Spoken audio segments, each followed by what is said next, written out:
Are we on live right now? Yeah, hey, you're in. Hi. Hi. Welcome to the internet.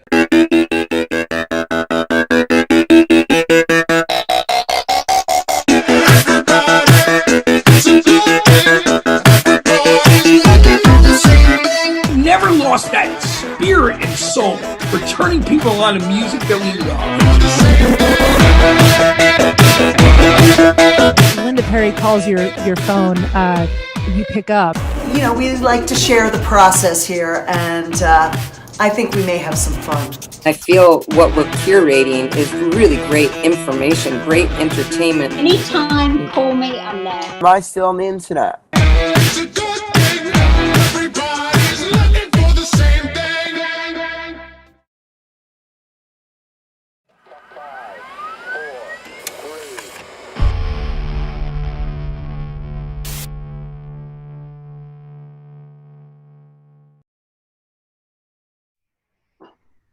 Hey, it's Jesse Malin here. You're at my talk show. Meet me at the end of the world. It's through We Are Here, and it's a benefit for Music Cares. You can donate to support them, helping artists out. I'm here every week. Today my guest is my buddy Dave Ketching, who has played with so many great artists, a musician, a guitar player, a producer. We met many years back, which we'll get into, but he's been in Eagles of Death Metal, Queens of the Stoneage, the Twilight Singers, Earthlings, worked with Mark Lanigan, Masters of Reality, and so many more, that Armando Generator. We'll get into it all. Thanks for being here, buddy. Man, thanks for having me. I love you, and I'm really glad that you invited me. I've been loving your shows at your home. It's been really cool to be invited into that. Yeah, it's the same room. We're all locked in these rooms, but I was nervous to do those live streams alone, and then slowly got comfortable with, singing to a camera, no applause. Felt like I was a cam girl or something, But Man, I don't know how you do it. It's pretty, especially like ending a song and. Yeah, it was uncomfortable for a while, and then trying to come and talk, and I can't really read always. I'm trying to get better at that, to see all the comments, but that gives somewhat of an energy. So, well, if you could, everybody's really, really loving it, and it's fun to see everybody. You can tell that if they were at your house, it would be pretty wild. Yeah, it would be pretty wild. Some of those Australians going nuts in my bedroom, but it's everybody's kind of doing it. But I decided I wanted to stand up, and I wanted to, kind of give a little bit more energy. I've watched a lot of people just kind of leaning over into their laptops, and so it's getting better. I mean, what a crazy time in the world. I mean, it's just unbelievable. I wake up some days and I think it's just a dream. So it's the weirdest nightmare I've ever had in my life. It's just unending and uncertain, and it's going to end positively. We know that, but it's just very strange that it has to go on like it is right now, because so many people are so confused and sad, and I'm lucky. I had just enough money to kind of coast for another month maybe, but I know lots of people, as you do too, that work in any industry right now that's living week to week, Yeah, and so many of us in music, a lot of artists at certain levels, and road crew. Last week we were shouting out to get money out for the roadies and people in the crew that, with all tours being off, and then being in music where, records didn't mean anything after a while. Like, all right, you make your money from live and merch, and now that, the record sales are taken away, and then the live music. So plus just the adrenaline and energy that artists need. I think, the connection. I think we're social people in some extent. We're private, but we connect in, it's a community, rock and roll, or, any kind of art. It's an audience interaction. So. Well, absolutely. We're on the road, and, you and I know so many people that we're constantly around. I mean, you have bars, I travel all the time. You travel all the time.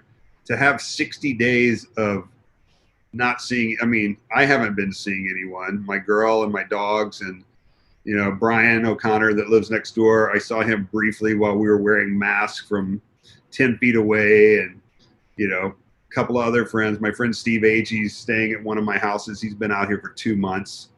Wow. Yeah. Well, But you're yeah. in the desert, right? You're down in Palm Beach Desert? And Joshua Tree, yeah. Yeah, all right. Frank Sinatra's Palm Beach Desert, right? That Yeah.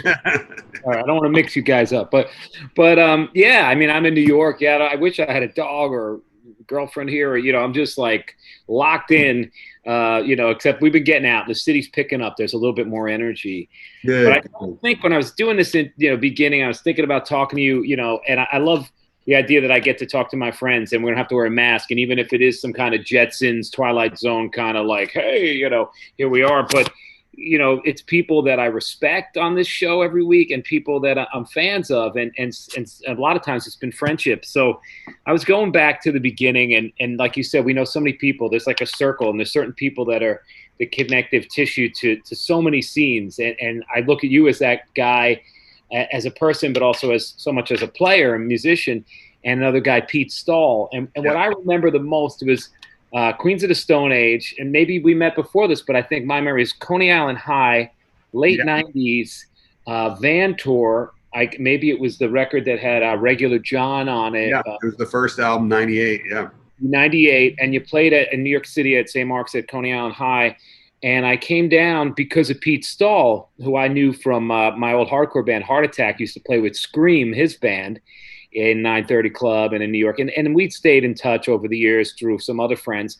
And so it was, come check out this band. And I came, and you guys were in a van. It was early days.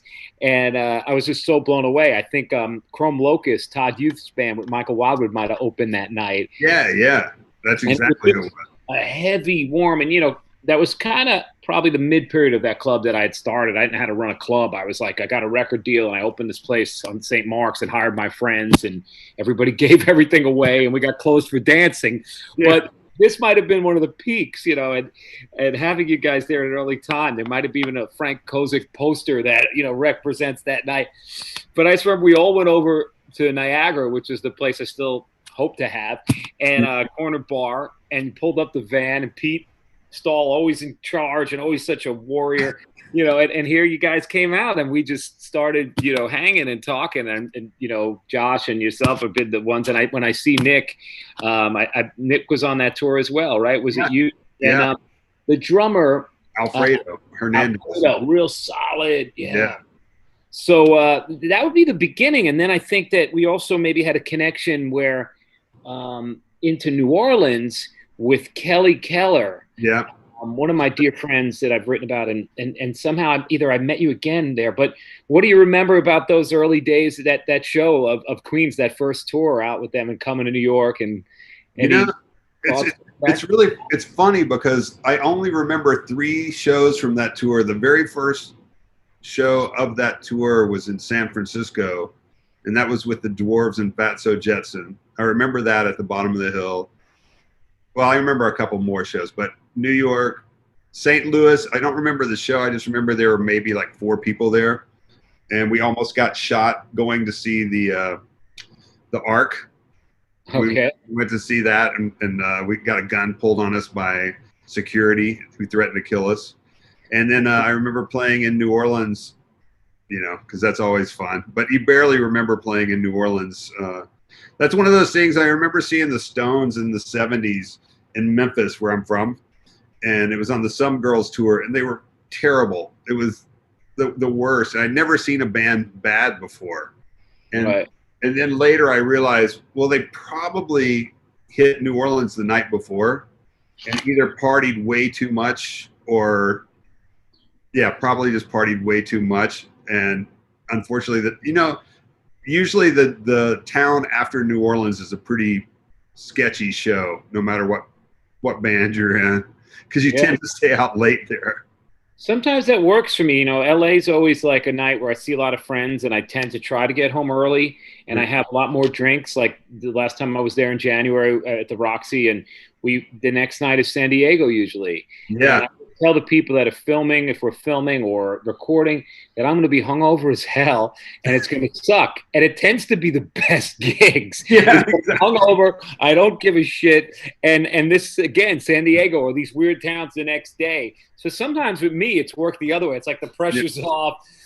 You're still in the zone of you didn't sleep, and sometimes it just clicks. But I've had it go the other way, where I've blown TV appearances and looked like a total dead boy, you know. So. I think maybe New Orleans is like that because typically on most of my tours, the next show is in Birmingham, Alabama, where not a lot of people tend to come to your shows sometimes.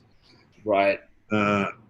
Yeah, but maybe it's just because I know so many people in New Orleans. I tend to really go overboard there. Had you lived in New Orleans for a while? Yeah, Okay. I lived in New Orleans. I had a restaurant there for a while. It was a restaurant, bar, and venue that I lived above for about a year and a half. Because I remember a connection too with Sean from White Yeah. Zombie and stuff, meeting there too. You know, I'd be in and out of New Orleans. Sometimes I just go there to write or visit Kelly or friends, and sometimes on tour. It was always a weird stop for my bands. It took years before we were able to have good gigs there. You know, with Degeneration, my old group, and some of my early solo stuff. It took several tours before I was able to really connect this kind of more rock and roll energy into that town. And now I just would just be happy just to go there. Well, now I'd be happy to go anywhere and play. Exactly. Well, New York and New Orleans are the two greatest American cities, you know, I think for music and fun, you know. I love a lot of other ones, but those are the two of my favorites. I know more people in both those cities and usually have a better time, and they're usually up for I don't know, it's a little more interesting. New Orleans is definitely Wild West still. Yeah, and it was even wilder. I remember when the cops were so corrupt down there, and things were so dangerous and scary, and like internally as much as externally, and sort of a lot of stories and from people that had lived there, and it was like, wow, I didn't realize that it ran that deep. But you see it in the JFK story or any of that, Yeah. But yeah, to go back, I want to jump to your beginnings and stuff, but to the Queens of the Stone Age, since that's when we met. So that first record, do you play on that album? I played some hand claps and stuff. We started the record here, and the bass player at the time, Mike Johnson, who's amazing. He was in Dinosaur Jr. They started the record here, and it wasn't quite gelling. So Josh decided, like Hutch played a little bit of, oh, by the way, Hutch said to say hi. Oh, wow. Another connection. Yeah. And he played a little piano. We did some hand claps and tambourines and stuff and background vocals. And then it shifted down to Chris Goss's studio a couple of months later in Palm Springs by the airport. But it wasn't quite gelling quite right. And then Josh ended up playing all the bass on the album down there. Wow. And had you known Josh from the Caius days, or had you connect into that? I know, I think of this whole desert scene world as you guys are just all connected. It's its own thing. And I think of Chris Goss always as like one of the main gurus of this, but I don't know the real story of this place where you live, still make records, and there's this wonderful sound that comes out of there and vibe. Maybe you could tell me more, because I don't know how it all goes back. Well, thanks for that. Well, when I had my restaurant in New Orleans, one night I was going to see Ike Turner with a girlfriend of mine, and there was a fire. It was a gas leak caught on fire in our kitchen, and there was a group of firemen playing softball across the street, but all the fire extinguishers were empty in the restaurant. So it didn't do so much damage, but it was an old building, so the owners didn't want to repair anything. So we kind of ended up living there for a few months with no electricity and water. And in the middle of all this, it was turning into July in New Orleans with no water or electricity. We had like a extension cord that we plugged into the outside of a house next door for a couple of lamps. And I got a call from Hutch, who was doing sound for Caius. And he asked me if I wanted to go to Europe with Caius, who were friends of mine. I'd known them for a long time. I met them through Chris Goss when he was doing their records. And they needed a guitar tech, and I'd never been to Europe before, so I ended up going to Europe for my first time with Caius, and I toured with them for about a year and a half, and then I decided to just kind of do more stuff here in the desert with Fred Drake, who started the studio with me, and he started the studio and brought me in as a partner. Really awesome guy, great musician, and he recorded some Caius stuff here too. When during this whole time. And so we became really good friends touring together. And then after Caius broke up, Josh went back to school to learn a lot of different things. They were all kids when we were touring. And we ended up recording a bunch of early Queen songs with me and him. It started with him and Fred recording stuff. And then it was me, him, Fred, and Brant Bjork, who played in Caius, and then another guy, the kid, Jason Albertini, who's played with Built to Spill and a bunch of different bands. Sure. And then we kind of demoed everything out, and Josh went back home, and then he put together a couple of songs for an EP as Queens. And actually, the very first time Queens recorded, he was playing with Screaming Trees, and they were on tour in Europe, and my friends flew me over to hang out with them in Amsterdam. And while we were in Amsterdam together with Screaming Trees, Josh got approached by Roadrunner Records to do a song for a compilation record. So he and I wrote a song, and we got our friends Afe and a couple other friends together, and went to a studio there and recorded a song called 18 AD that we wrote. And that was the first release of Queens of the Stone Age. And then he went back to Seattle and put together a band with Mike Johnson and Matt Cameron from Soundgarden and Pearl Jam. And they did a few shows, and then that's when he came down to do the first Queens record. So yeah, that was a long answer to that. No, it's a great answer. And then going back to Chris Goss, who I've talked to a handful of times, and I love his work. And, he's a New York guy, but upstate. So he would talk to me about like Max's Kansas City and going to see, the Blessed and Johnny Thunders. And I'm like, wait, you're like the desert guy. And then, yeah. So is he the first guy to kind of come out there, or your buddy that started this studio, Fred? Or who were the first folks to kind of start doing bands and producing and kind of making a sound out of that? Well, our friend Victoria William, are you familiar with her? She's a singer, Sure. Really awesome singer-songwriter. She was our first friend that moved from LA. She bought a house out here in probably 90, I think, something like 1990. And then Fred moved out here in 92. And he was living here in 92, he'd been here for about a year, and I used to come and visit him when he first moved here.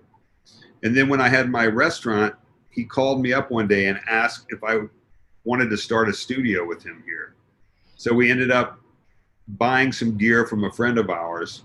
And at the time, he had another friend, this guy, Hugh Harris, that was, he was recording here, and he had a whole system set up. And then we bought our gear. And then after the restaurant burned, I went on tour with Caius. I came back, and Daniel Lanois decided to do a record here. His engineer, Mark Howard, had dated Trina Shoemaker, who engineered Queens of the Stone Age Rated R. And Fred Drake had taught her the basics of recording, so she got really into it, became an engineer. She did Sheryl Crow's record. She's done tons of great records, but she did Rated R. Anyway, she told Mark Howard that Daniel would love to record here. So he ended up moving his Neve console, his Studer tape machines. He brought a lot of his super cool gear here, and said that he would leave his gear here for about a year. He wouldn't pay us to record, but we could use the gear for whatever we wanted for a year, and he would probably be here for 3 to 5 weeks during that year. I mean, that's when he was producing Bob Dylan and Willie Nelson, U2 and everything. So we ended up doing Victoria Williams' record, who was a really great friend of ours and our neighbor. And we ended up doing some Caius and Wool stuff. They did a split single with Pete Stahl, his band Wool. Right, with his brother. Yeah, Fronstall. They did a split single with Caius for Bong Load Records, Sure. and that's what really kind of set us in motion. Then we made enough money off of Victoria's record to buy some more gear, and kind of each time, like Caius traded us microphones to record here, and then other people traded us gear or paid us, and we just kept buying gear. And now it's been 27 years that we've had the studio. That's amazing. Yeah. And Derek Cruz, my guitar player, was out there producing stuff. Yeah, man, that album sounded great. He's the best, and his brother, Right. Yeah. his brother Jordy Boots, he Oh records. yeah, you did a record with Derek's brother as well. Wow. Yeah. No, so this restaurant that burned down, I'm curious. So what kind of food was it? What were you serving up there? Well, it was called the Waterfront Cafe Incorporated. The name came from a TV show in the 70s called Lancelot Link's Secret Chimp. Have you ever heard of that? I do kind of remember that. Yeah. It was before your time, but it was a show about. It was basically like a James Bond, but done with chimpanzees. Okay. And so the evil chimps, they hung out at a place called the Waterfront Cafe Incorporated. So that's where we got the name. It was open Wednesday noon through Sunday noon. We served everything. We had breakfast, lunch, dinner. At the time, this is a really the interesting part is my friend Jimmy Ford, who I'm like one of my best friends. I don't know if you've ever met him in New Orleans, but he's one of the coolest dudes ever. He talked me into renting this place. And at the time, a guy had a bar in this building. So on the bottom floor was a restaurant, a bar, and a venue that held like 300 people. And then above it was a 2-story building. This building was from 1890, and the upstairs had 6 bedrooms. Huge building. And the guy, I went to meet with him. He wanted $1,000 a month for rent and utilities included, for everything except for the bar. He wanted the bar. So we opened a restaurant. We had a venue there, and we all lived above it. My partners and I and some other friends. So we would literally work 48-hour shifts sometimes because we only had a couple of people. But we would clip coupons and buy stuff at the store, and we did it total renegade. We didn't have any permits. When I asked the guy if we, when I said I would do it, on the way driving there with all my stuff, I realized I hadn't asked him about permits or how you go about that. The guy's answer was, "Yeah, you ain't got to worry about that, bro. My cousin works downtown. He got you covered." This is in 1990s. New Orleans was totally. He goes, "Just invite cops here and give them free food. They'll never fuck with you." All right. So we had this great thing, and we opened the venue from 2 till 7 in the morning. That was our hours, so that we would get people coming out of venues and bars. Even though bars stay open all night there, most of the venues are done by midnight or 1. So we would get overflow from people going to see shows and whatever. But it was cool. I'd be making pizzas and pastas for people, and then I'd run out and play with my band Gnarl Tones, and my friend John Steerett from Wilco, his band Blue Mountain. They played there quite a bit. And a lot of. We had this great band called Stan and the Groovers. It was these 3 old dudes, organ, drums, and saxophone. They were super cool. But yeah, we had all the local bands that were cool, garage rock to blues to whatever, and we would just play till 7 in the morning. Fuck, sounds amazing. It was really, it could never be done again, because I didn't have any money and somehow pulled it off. Those are the days when you just find a way, Yeah. Just won't be coming back to that now. Well, so how I went there is I went to Jazz Fest. My friends had a band called Continental Drifters. They still do. It's Vicky Peterson from the Bangles and Susan Cowsill from the Cowsills, and my friend Carlo Nuccio is a drummer, and all these friends of mine. And they were going to Jazz Fest to play, and I asked if I could tag along because I just wanted to go to New Orleans. I hadn't been there in a while. And so we drove an RV across country, and the first person I met when we landed was one of their managers, which was Jimmy Ford. So at the end of then I went home after that. The day that we got home were the riots, the Rodney King riots in LA. Yeah. A couple of months later, my friend Larry Mullins was playing drums with Iggy Pop, and they were recording at Daniel Lanois' studio, Kingsway. So he invited me to ride along with him just to share the driving and hang out. And I ended up staying with Jimmy, who took me to this bar that ended up being my restaurant. And there were only 2 patrons in there. And they were both, the 2 ladies were his aunts. And they both had Milwaukee's best beers and smoking Tareyton cigarettes at the bar. And they sounded like the sisters from The Simpsons. And it was the coolest moment because it's at the same time, this place was also a place that the Lions Club Marching Club met at. They marched during Mardi Gras parades on Mardi Gras Day. So anyway, he takes me to this place.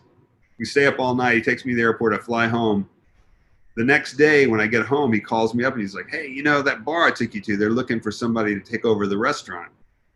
And I was like, okay, I'll ask around. He goes, no, you got to be the guy. And I was like, no, there's no way. I don't know anything. He said, well, it's $1,000 a month for the restaurant, the venue, and the 6-bedroom house above it. And that includes utilities. And I said, okay, I'll see you tomorrow. And I bought a ticket, went and met the guy, gave him a $6,000 check for 6 months, and then just figured it out from there. Wow, that's killer. And then here you are. Here I am. And then, strangely enough, while I'm never expecting to come back, because I was living in LA at the time and had lots of bands. We were actually signed to Ode Records, Lou Adler's label on A&M.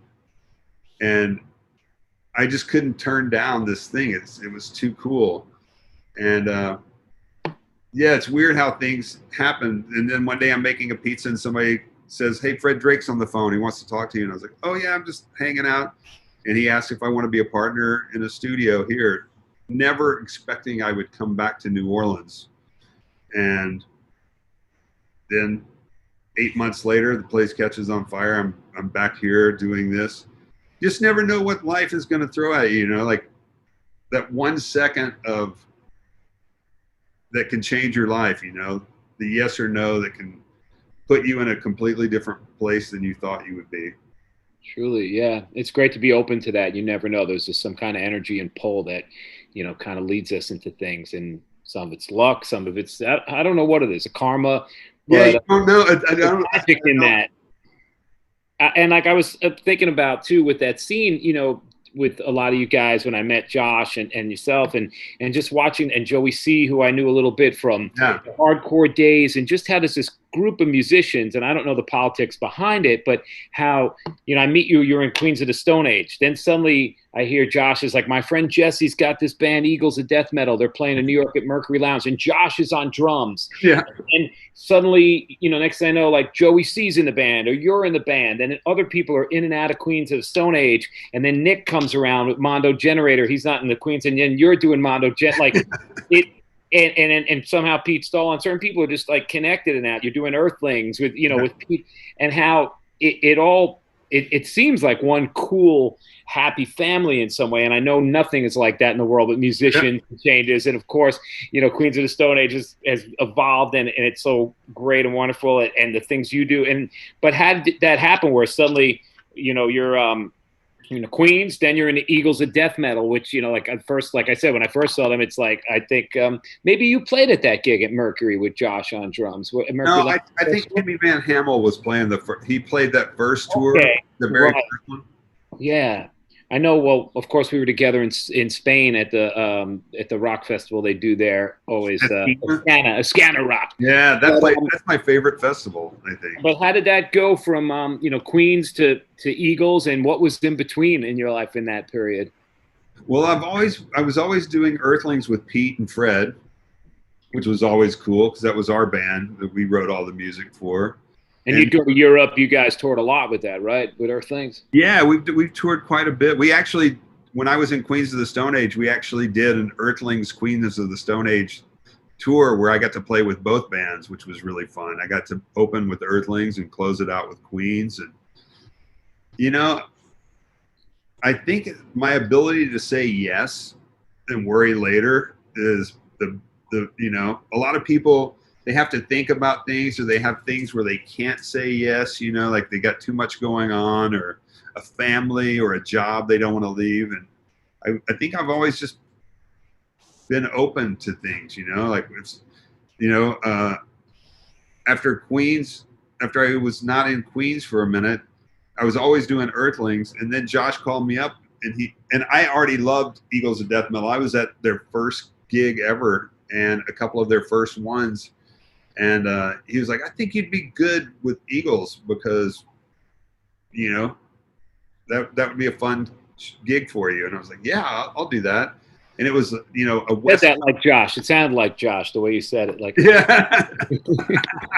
But it was like, yeah, we're gonna do this, you know, West Coast tour. It's like 7 dates, and I had no idea. Like, you know, I've always been in bands that took like 12 tours before 15 people came to your show, and that one was just amazing from the get-go. You know, I'd never really seen people packed into a band that had only done one tour before that, and going crazy. Not just, you know, like, yeah, those guys are good. People are losing their shit on the first tour, you know. well, it's really fun, tight, cool rock and roll that's really needed, and it's a great name too. So Yeah, it is. This, you know, but then you get there, it's like really good live, and you know the songs are great.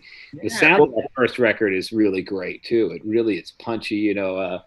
What's that? The Boys No Good. Yeah. Boys Bad News. Boys Bad News. When that comes on, I used to DJ that, and it just has a sound. It's like Eddie Cochran, you know, when you hear something else or something, you hear that hi-hat. Yeah. We got to play that on David Letterman right in front of the theater, and it was the first time they ever tried to do it with the radio transmitters. Mm-hmm. So it's just us on the street with no amps, with our guitars, with people walking by, and they can't hear anything except for the drums, and our vocals kind of going, they can't, you know, there's no PA or anything. So that was kind of trippy. And plus it didn't work up until they counted us in, like, you know, 5, 4, okay, it's working. And we went into it and did it. It was so much fun. Right on 7th Avenue. Yeah. But those tours were so fun. I just started getting really busy. You know, I started a mezcal company with my friend Bingo, and I had a few other bands, and it was just time for a change, you know? Sure. Yeah. Well, I mean, the mezcal's killer. You got the studio, and you're down there. And like, I only came down to the desert once, and it was in the middle of the night. I was working on a documentary on the Bad Brains. And when I was a kid in the hardcore scene, there was a guy from North Carolina, Jerry Williams. Yeah, Jerry. A studio on Avenue A called 171A that had a record store in the basement called Rat Cage. And Jerry would let us rehearse at 171A, and he produced my third record with Heart Attack, Subliminal Seduction. But he's most known, I guess, for the Bad Brains' first record, the Roar cassette sessions done on a 4-track. And he would do live sound at CB's at Hardcore Matinees, and he was just one of the most wonderful people I'd ever met. And we were, you know, kids in our early teens, to have people that knew how to play and knew how to produce or understood a studio like this guy. And he was open to giving to everybody. And he became the touring sound guy for the Bad Brains. And besides doing that record, became like the 5th member for a while. But such a sweetheart. So I was doing this film at Mandy Stein, and I was doing the interviews. And I just did one of these late night shows, I think, Craig Ferguson or something, my solo bit in the late 2000s. And I drove into the night with Mandy, and we went to see Jerry, who is now passed, and he had like 20 cats, and it looked like this shack of a place in the middle of nowhere. I remember, you know, my view at night and sitting with him, and he told his story. And I'd love to see the whole footage, but I know he'd been out there for a while, and that's all I'd known. And I heard that Pete Stahl maybe brought him by your place and did it finally, because he had some tapes of the Bad Brains and some things that he needed to maybe cook the tapes. And that was the only time I was there, but I could feel this, you know, this energy. And of course, you know, the legend from U2 to Graham Parsons to whatever, it's such a thing. But what do you think the vibe or the energy is there, and how does it affect like music if you come there to make a record? Do you think that's an element that's... Oh yeah, absolutely. I mean, it's really alien and beautiful out here. There's a lot of space, and people especially, I mean, one of the things I loved about it the first time I came here was 1982 on my first trip to LA. My band was coming out to play a show with the Gun Club at a place called Cathay de Grand. Oh yeah. And our guitar player was looking at the map and he goes, "Oh man, this is one of the biggest parks. We got to go through there." And we went through, and I remember it stuck with me. And then in like the late 80s, like 87, I remember I saw a commercial or something, because a million commercials here filmed here. So I decided to come out and check it out in the daytime. I had a convertible, which I still have. I had the top down and just like drove out and went into the park. Because back then you could get out here in an hour and 45 minutes, you know, from LA. You would just cruise out, hang out for the day, go trip out on the rocks and walk around, and then leave at like 8 and be home by 10. So it was like a 12-hour day. You could come hang out.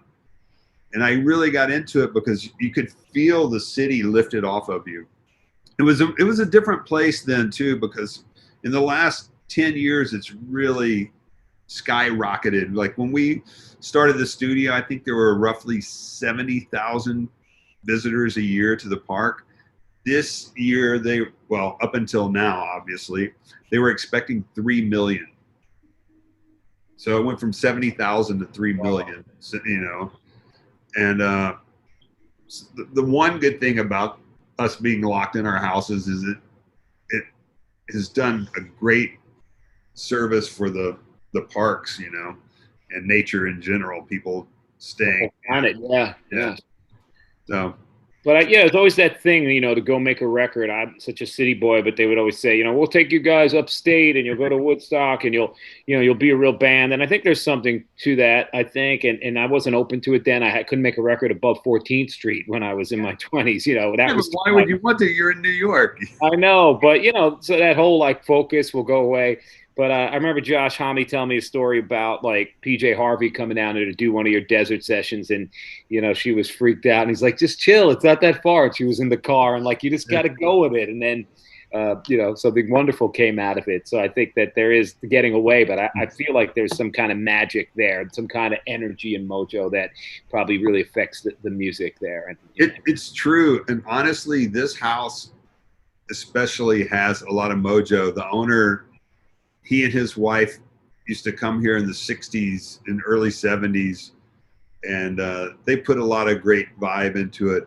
But it's also, you know, as you well know, if you're recording in LA or New York, there's got to be at least 5 awesome bands a night playing. So you're in the studio, are you going to be thinking about going to see your friends play? Or, you know, out here at the time, there was Pappy and Harriet's, which is still here and one of the coolest venues. You should really play there. You guys would do great there. Yeah, David Lowery was telling me a lot about. I know Cracker does like a thing, like a 3-night thing Huge, there. So. Huge now with those guys. They sell out every year. Oh yeah, they're great. But I've been wanting to play there and come down. You know, like I gotta get my agent to put that when we're allowed out of the house for the. Well, we'll throw together something good. We do a lot of really cool shows there. But yeah, there was nothing here, especially for the first, 15 years we had the place. There was like a couple of dingy bars that you would go to occasionally, after you wrapped at midnight. But there weren't any distractions. And also here, my neighbors are super cool, and they're pretty far away. But I don't have. It's not blocked off. You can look out the windows all night. You can walk outside and get some air and look at the stars. And, it's a different vibe than being in a building that's soundproof and perfectly made to, for recording, which is awesome too. But there is a different vibe about, being able to just look outside while you're recording, especially when it looks like this. And also you can get quick mixes and drive into the park and have this really great vibe of driving around listening to your mixes and then come back and work more. Sure. And the kitchen's in the middle of the studio, so there's always, we're always cooking and people stop by and say hi. That's always fun. Yeah, it sounds like everything Derek was telling me and more, when he was making the record there. But then again, we've done shows together in Los Angeles at the Roxy. You've been part of, I want to thank you. I always love having you. My charity shows, the Joe Strummer Foundation won Gates of the West every year. And before that, we did a charity for Natalie Baverstock, Positive Panther. We did the record Goat's Head Soup from top to bottom. And, I'd be amazed. Like, to me, it seems so far away, but you're like, yeah, I drove in, I'll be there for sound check. We do this whole thing. I'm like, we're going to hang. Like, I'm going to drive back and that whole day, be at sound check, play the show. So, you can go in and out and get there. And as we got to know each other, I also, found we once DJ'd one night together at a Black Market restaurant here on Avenue A in New York. And, somebody, you hang, you've seen them play, you played together, but then to go like a DJ tag team set is another, real fun thing to do with a friend and a new friend. And it was really cool to hear your ear, like I'm thinking, well, maybe you're into this. And then suddenly, it's like some James Williamson, New Values, Iggy Pop. Like, I really enjoyed doing that with you because, you had such good taste and style, but diversity. And so you grew up in Tennessee. Yeah. And in Memphis and stuff. And so what are the early things? I know it's a cliche question, but like, what are the things that really got your ears tuned up to music or rock music and the things that you kind of cut your teeth on? Well, my brother Jack was in a lot of cool bands when I was a kid. He had bands like Thunderhead and it's a good name. Gasper Ghoul. That was a good one. And they played everything. They didn't play tons of originals, but they played everything. So my mom kind of got me into country music, and my sister got me into glam. I remember buying Ziggy Stardust for her the year it came out. I got her that for Christmas, and I remember getting turned on to that. And then my brother turned me on to everything from Hendrix and Alice Cooper and Montrose, and they played all sorts of stuff. So I used to go watch them play. And then our friends, we grew up with Kiss and whatever. Then rockabilly was in Memphis. And then I remember this friend of ours, this crazy dude, went to England in '77, and he came back and he had the Dictators, the Sex Pistols, the Damned, the Ramones, and one other album. I can't remember what it was, but I remember we got the injection of punk at that point. And then that kind of led to stuff like Roxy Music and Eno and other weird stuff. And then when I was 17, I got a job playing with an Elvis impersonator. So I had to learn a bunch of Elvis songs. And then we started playing out, and we would play everything. Our sets would be all over the place. We didn't have a lot of great songs, but at the time, there were a lot of cool bands in Memphis, and one was called Panther Burns. They're still around. Pat Falco, yeah. Pat Falco. And Alex Chilton was the guitar player, and he was a mentor of mine. And he was the bass player in our band for a short time. And we used to go stay with him in New Orleans on our first couple of tours down there in the early 80s. And he taught me a lot about things. So there were a lot of really cool. My friend Randy Sherto turned me on, when I was 16, turned me on to Velvet Underground and Modern Lovers and stuff like that. So I was very, very fortunate that I had so many people turning me on to different things. And, then, Judas Priest and stuff like that started making its way in, and just kind of going all over the place, That's great. Well, you could hear that and feel that when you play with you. You bring a lot to the table, like in that flying V. There's the real, I don't know, just the command and a history, but a style that it's just that rock and roll thing, where rock and roll is this wide umbrella. It's not just this little slot. I guess what I was thinking about too is now, like Memphis, it's interesting. Nashville blew up, and I have some friends that have moved to Memphis, and we used to go on tour and go through there, and it'd be kind of like a place where maybe you thought about the blues, or you thought about maybe that Big Star period. You go visit Jody at Arden Studios. He'd be setting up his drum set every morning. But that I feel like there's going to be something going on there. When this all passes, I feel like that's one of the next spots. But maybe we shouldn't say that, because then everyone will run there, like Nashville. But I still have a few friends that live there, and it's always been kind of weird. It's a strange city for me because I have all this weird nostalgia about it from being a kid, leaving there. Like I go back and it's changed so much. It's a strange town for me, but I still Any love it. Elvis sightings or anything? Any Elvis connections when you were growing up there? I never got to see Elvis, but I used to go to Graceland all the time for Christmas because they always had the best Christmas lights. So you would cruise by. Everybody would. It would just be the streets lined. But unfortunately, other than playing in an Elvis impersonator band, I never got to see the King. Right. And you play steel too, right? Pedal steel, lap steel. I play lap steel. I've tried playing pedal steel. That's a mother, man. That thing is the lap steel. Yeah, yeah. I remember hearing it and seeing you, but I didn't know the difference at the time. Yeah. So I was probably drinking a few mezcals. Yeah. Yeah, man.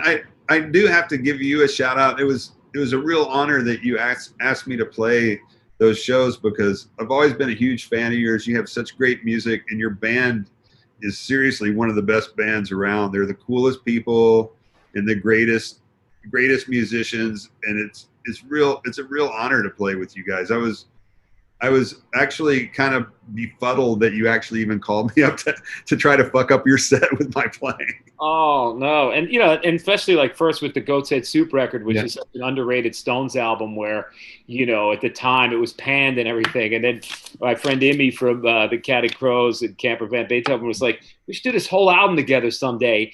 And because there's a Christmas feel to it with songs like Winter, and Yeah. I don't know, we did it in New York, and I was like, "Yeah, I want to get the people that I've connected with that are players, and we need some different guitars. You got Keith and Mick Taylor, so we need to get some people that could do this. Derek's great, but like I'm not the guitar guy." So it just all clicked. And then bringing those shows together at the Roxy every year. One year it was like my birthday or whatever. I think I turned 50. Cheers. But yesterday. But just that thing, and then you have Jillian wrangling everybody together, and it just to go to a place where LA has always been a lonely kind of town for me. I always have fun for a couple days. Every time I try to move there, I go right back to New York because I like to walk. But it's built like a community of all of us, Wayne Kramer and so many folks.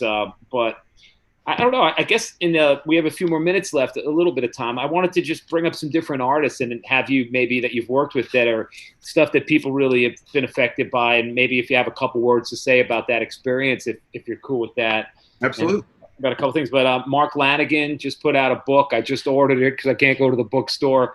What was it like working with Mark, and what was that all about? It was amazing. And the new book it's heavy as fuck because he is overly honest. And the shit he went through is heavy. It's really heavy. The new album is great. I don't know if you've listened to it yet. I have. Anything Mark does is, he's definitely my favorite singer. And playing with him, I actually toured with him playing bass, but I've played guitar on a few of his records. But at the time, he needed a bass player, and I was like, yeah, sure, I'll go to Europe. And my friend Gene Troutman and Mike Johnson, actually, that was in Dinosaur Jr. and Queens, he plays guitar. And Brett Netson was the guitar player from Built to Spill and a bunch of other bands. But yeah, playing with Mark is awesome. Where his book ends, right there is when he came out here and did a record with me and Fred and the people that produced that. I've forgotten who produced that album. But he did it here, and Fred and I actually played on it. That was our first time together. But I met Mark in Screaming Trees when I was in a band called Tex and the Horseheads. We played a place called John's Place, a weird pool hall. It was my band Tex and the Horseheads and his band Screaming Trees, and there was a riot. And that was probably 87 or 88, something like that. Wow. And I knew him over the years. But yeah, he had just gotten sober, and it was a really interesting time. And then I've done a bunch of other albums with him, and yeah, he's the real deal. I remember him fronting Queens in New York, Queens of the Stoneage, when they played at Webster Hall. And again, give it to Josh his egoless at times with things, to have this guy come in and be the singer and have these different things happen, and it was a whole nother vibe. It was great. What a great gig you walk on. I said, what a great gig. You sing like 3 songs the whole night. Yeah, he'd sing. He was just hang out in the dressing room. I was like, oh, yeah, that was it. Come out. But I'd say thank you. But I do agree. My band, props to them. I'm very grateful for the folks that I've been able to music with these last bunch of years, many years, and so I'm glad that other artists are able to experience that, and that when they come in, because they are people I value. So I have no idea. We're good folks too. We've all been doing this long enough that. No dicks. We try to have no assholes. It's like we got to travel in this little pirate ship. It doesn't work, but they are the coolest people. And fuck, man, the amount, like, knowing all your songs, then having to learn every Clash song and every Stone song and every, and being. Well, I don't know if they think I'm that cool. They might want to kill me when I'm like, I got another singer. We got to learn Magnificent Seven. Get the bass part. It's like, and they're like, and we're gonna do a Jesse set, and then we're gonna, and then we're gonna do like 39 Clash songs, and But, that's what you did to me at the Roxy. You threw another Stone song at me at a sound check. I forgot, and I was like, oh, I didn't even think about that one. You're like, yeah, it's just a slide thing. I'm like, all right, well, I did bring a slide. I'll try it. Maybe it was Silver Train. Yeah, Silver Train, I think. Because I remember Randy was drumming, and that was at my birthday, and I wanted to ask Clem to play, but I guess Randy was in my band, and we weren't sure. And I guess they had a little conversation at the Italian restaurant the night before, and we're playing Silver Train, and I feel something's like a little different feel, but it's really cool. And I turn around to look at Randy, and then it's Clem, and it just switched and surprised me. And growing up with Blondie, Clem's like one of my favorite drummers, and it was this little gift. But you mentioned Tex and the Horseheads, and I think I was probably a bit out of it, but I was at a gig in New York at the Cat Club where I don't know if you were in the band then, but I wasn't. It was a time period with bands like that were big. Things were still regional in the 80s, where James Addiction could be playing to 2,000 people in LA, and then in New York still be playing a basement bar like Lismar in front of 100 people. And areas had different pockets. When I went out to LA in the 80s, and I saw Sister Double Happiness in San Francisco, and was blown away, and nobody knew who that was in New York, and all that, and so. Tex and the Horseheads, I would just hear about, and they did play here. And I was at the gig. I don't remember it, but I remember there was this Texarkana, whatever name it was just like this volatile. I would hear, you go see her. It's like Darby Crash. You don't know what's going to happen. And it just seemed like some other kind of Wendy O. Williams, scary, badass rock and roll chick. And I don't know much about it, but maybe you could fill me in a little. Yeah. Well, our bands used to play together. My band that I came out to LA was called the Modifiers, and we played with Tex and the Horseheads a lot. And they were one of my favorite bands because of her, and the guys in the band were awesome, man. They played cowpunk is what it was called then, just like country tinged rock. Hello, was that her name? Is that what you said? Cowpunk. No, what was her name? Texacala. Texacala. All right, got it. And they were just great. So when they broke up. She asked me if I wanted to play with her, and I'd always wanted to play with her because she was great. And we ended up, she and I and her boyfriend and Larry that played with Iggy, who now plays with Nick Cave. Who played on my first record, Larry Mullins. He did? He played on your first record? On the Fine Art of Self-Destruction, yeah. Him and Paul Garisto.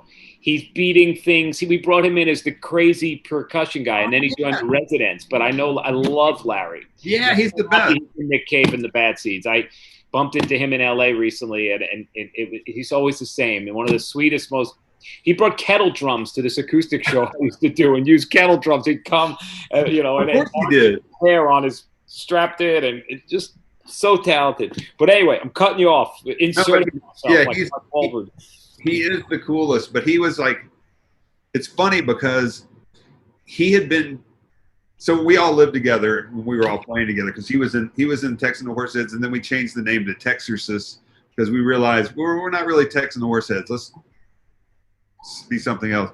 But it's funny because at the time he was stalking Iggy. Iggy was on some late night show, and they were asking something about, how's it going? He goes, it's great. I've got this guy stalking me that wants to play drums with me. And then a couple of days later, he did this thing. There was a party for Don Was, a celebration. And it was all these people that played with Don Was because he just produced Iggy and whoever. He was doing everybody at one time. And my friend invited me down just to hang out. And Iggy was playing guitar and singing one of his songs. And he broke a string. And I was like, hey, you want me to change your string? He's like, yeah, that'd be cool, you know? I'm like, fuck yeah, man, Iggy Pop. That was, you know, my first time to meet Iggy. And, you know, this is like, I don't know, 89, 90, something like that. And my biggest hero. And I'm changing his string, and he starts talking to me. And I said, hey, man, he said something about rehearsals or something. He goes, do you play bass? And I'm like, no, I'm a guitar player, because I really wanted to play guitar with him. And instead of just saying, fuck yeah, I play bass, Right. just to go and jam with him, I fucked myself out of that. But I told him, I was like, hey, my friend Larry I play with is the guy that's been following you around that wants to play drums. And he's like, oh yeah, is he crazy? And I'm like, he's the coolest dude ever. He's a fucking amazing drummer, and I guarantee you're gonna hire him. And he's like, really? And I'm like, for real, man, he's the coolest dude. You're gonna love him. And the next day, Larry rehearsed with him and got the gig. Wow. And played with him for 20 years. He played in the Stooges too after Rock passed away. Wow. Yeah, I did see that up at the Replacements in Toronto. And we opened for, I didn't know Larry then, but with Degeneration in New York, we did a show, and he was the drummer. I saw many of those shows in the 90s. But then me and him met in the late 90s, maybe through Joe McGinty. But yeah, killer. And he's got some great stories from that. Anybody that played with Iggy. He's got some sound system story in New Orleans with them laying out the cable and setting up the PA that I'll have to tell you another time. It's pretty well, the first night he played with Iggy was in San Francisco for some big party, you know, executive party or something. But it was at a big place. And the very first thing, like, they start Search and Destroy or whatever song they came on, so one of the fast rockers, and Iggy came out, grabbed the microphone, and it was one of those heavy bass stands, and took the stand and just threw it as hard as he could backwards, and it was going straight at Larry's face. And at the last second, he saw it when it was this far from his face and ducked, and it barely touched his ear, but it would have just fully knocked him out. But that was the first moment of him playing with Iggy. I think it's dangerous. You know, we were kids, maybe about 15, 16, went to the Peppermint Lounge the second location on Fifth Avenue in New York, and Iggy was playing. Yeah, and never had seen him. Maybe saw him once, but he was on fire. He was living in Brooklyn, and he just, in the middle of the show, got all crazy and decided to turn around and just wreck the drum set on the drummer, wreck it all without caring, and then just turned around and just like smiled. And I just remember thinking, like, that poor drummer, I hope he's getting paid a lot. Like, probably hurt him. Like, that shit falls on your balls or whatever. But I guess I just got two more things, really, you know, because we got to roll it at 6. But if anybody that's been watching, this is Meet Me at the End of the World with my buddy Dave Catching, great musician, great guy. And the show goes through We Are Here, which is the channel through YouTube you're watching. And if you want to donate, it goes to Music Cares, which helps out musicians, especially at this time. What are you working on now? Like, what are the things that are in the future that you're excited about? You know? Well, right now I was supposed to be in Europe with Masters of Reality on a big tour, and that got canceled. So we kind of put that on hold. We've been working on the Masters of Reality record, and we almost are finished with the new Mojave Lords album. But that, again, we were one song away from finishing mixing, and we kind of like to be together when we're working on stuff. Just it works better. And my partner in Mojave Lords is Bingo Ritchie, and he and I have a mezcal company, Rancho de la Luna Mezcal. And we were out for a long time. We had a really great thing going, and then we had some problems with some of our partners, and we just rectified that, and we're going to be back on shelves in a couple of weeks, probably 3 weeks.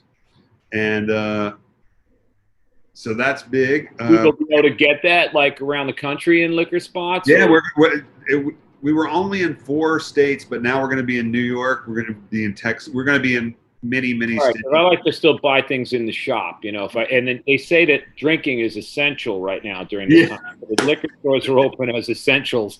So I have one up the block on 4th Street, and you know, I'm going to go look for it, because I remember you gave me one, and the bottle is so beautiful and it tastes great. And mezcal is just, it's good. I need something different to do. I'm not great at drinking alone, but I'm going to learn. So.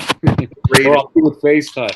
But, so we have that, and then Pete and I and Adam Maples, we have a new Earthling single coming out on Last Hurrah Records. It's Pete just okayed the test pressing, so it's a little it's a single. It's just a couple of songs, but that'll be out in maybe 3 weeks. But yeah, you can go to rancho mezcal.com or ranchodelaluna.com and check out what's going on with this. Super. Well, man, it's so good to see you and hang out even in this crazy time. Doing these, we'll look back at this and say, during that thing, that the plague, the COVID, the pandemic, we're having these talks and these are up forever. But there's so much love around you and the people in the circles that, the folks you're mentioning, all these musicians, there's just so many great people. So knowing you is a pleasure. And I just can't wait till we can jam and hang again in a room and keep doing stuff. Stay well and everything, Dave. You too. I love you, man. I'm really glad to see you. Keep on doing your shows. All right. Thank you, brother. Take care. Bye. All right. Bye.